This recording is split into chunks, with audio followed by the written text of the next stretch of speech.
Welcome back to Boom and Bust. I'm your host, Tony Clement, here with Dr. Pierre Siklos. He's a professor of economics, Wilfrid Laurier University, talking about all things digital currency. You were just making a comment, Pierre, just about what's happening in the Caribbean. Please continue your thought. All I want to say is that initially these are small countries, and there's some elsewhere in the world that are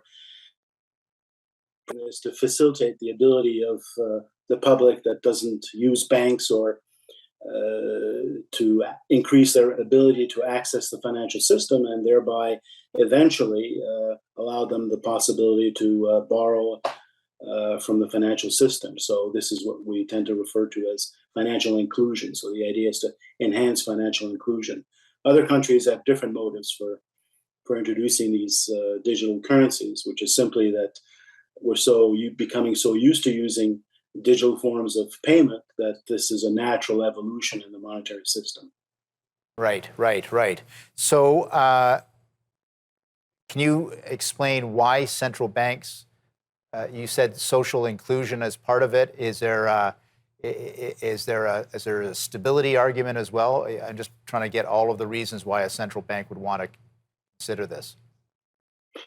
No, I don't think there's a stability issue here. It's simply that in some countries, a good example is in the US. There's still, I can't give you the precise figure, but it's at least, say, 10%, perhaps a little bit more, of the public that don't own bank accounts, don't have any regular access with the financial system, but they may have smartphones already. And so they may be more willing, if they, as you pointed out earlier, if they trust the financial system, to use digital forms of payment and a digital form of cash instead of using checks or other forms of payment through the banking system. But it's debatable how useful this will be, because people who don't want to use the banking system may not be convinced by the digital form of cash to use it. So in sort of more advanced countries, the motivation for introducing this kind of system is somewhat different. It's increase the efficiency of the financial system, reduce the costs of transactions. There's always a bit of a cost when you use cash. You have to go to an ATM or go to a bank to withdraw cash, whereas if you have it on your smartphone, it's readily there. And in principle, the digital form is cheaper than printing notes to use for everyday transactions. Right. And so are they, where they have introduced it, have they had to do a lot of education of the public in order, and businesses indeed as well, in order to speed up adoption? Oh yes, absolutely. The plans to introduce these types of devices has been ongoing for at least a couple of years, if not longer. And in fact, when they were introduced very slowly. So they had trial runs, if you like. And even to this day, the idea is to gradually sort of inform the public to let them know how this works and see for themselves that it can work, and then slowly expand it to the wider public. And so, yes, it's a very long process to reach this type of conclusion.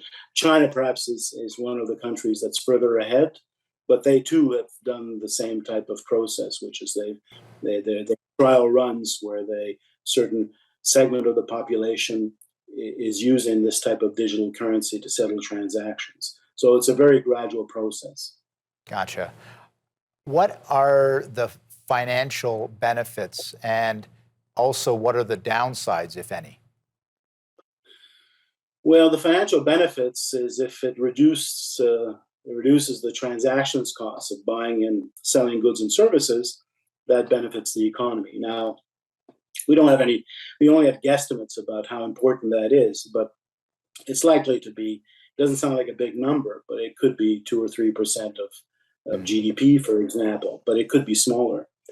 So the other benefit is potentially, and this is much more controversial, is that in practice, if you have a digital currency, the central bank could conceivably pay interest on that digital currency. And in a world of low inflation, we didn't care about that so much, but now that inflation is very high, the thought of holding cash in your digital wallet and receive an interest payment for that is somewhat attractive because it preserves the real value of that cash. Now, I have to be clear, central banks have made very clear that the initial wave of retail type CBDCs are going to be just like cash. There's not going to be any interest because, as you can imagine, banks might not be too happy to have this kind of vision from the central bank. I'm going to have to cut you off again. We're going to go to commercial.